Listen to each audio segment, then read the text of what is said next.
આગામી ટાઈમમાં જામનગર જિલ્લા રાજપૂત સમાજનું આયોજન છે કે 12મા ધોરણ પછી કોલેજ કરવા માટે જ્યારે અમે અત્યારથી આયોજન કરી રહ્યા છીએ ત્યારે અમે એ પણ બાબતમાં આગળ જવાના છીએ કે 12મા ધોરણમાં જે દીકરી પાસ થઈ હોય એ મફત 9 થી 12 ધોરણ સુધી જે શિક્ષણ લે છે એને કોલેજ સુધીનું પણ શિક્ષણ મફત મળવું જોઈએ.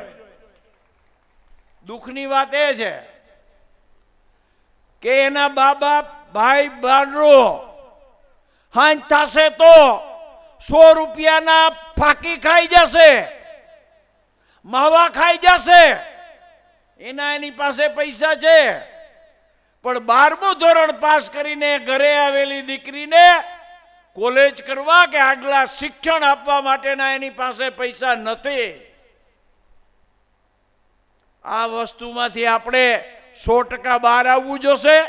અને આગામી ટાઈમમાં જો સમાજમાં શિક્ષણ હશે તો જ શિક્ષિત થવાના છે, અને શિક્ષિત હશે તો જ સમાજની ભાવનાને ધ્યાનમાં લઈ અને સમાજના કામમાં હરમેશને માટે પોરવવાના છે.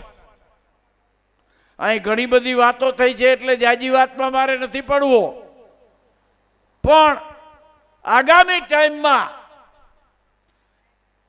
હમણાં ડોક્ટર સાહેબે વાત કરી એ વાતને હું દોહરાવવા માંગુ છું કે જ્યારે અકબર સાથે લડાઈ થઈ ત્યારે એ લડાઈમાં ભાણજી દલ સાથે રાવરજી હતા, એ રાવ જાડેજા હતા. અગાડી કો દલ પછાડી કો રાવ. આખો જે દો છે એ પણ આપણી પત્રિકામાં લખેલો છે. પણ ત્યારે શું કામ હાર્યા હતા?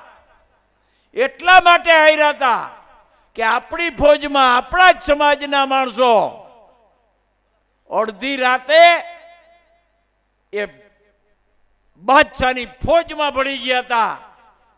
આપણે લડાઈ સામે લડવાને બદલે અંદરો અંદર લડ્યા હતા, એટલે એ વખતે આ બધા વીર ગતિને પામ્યા હતા.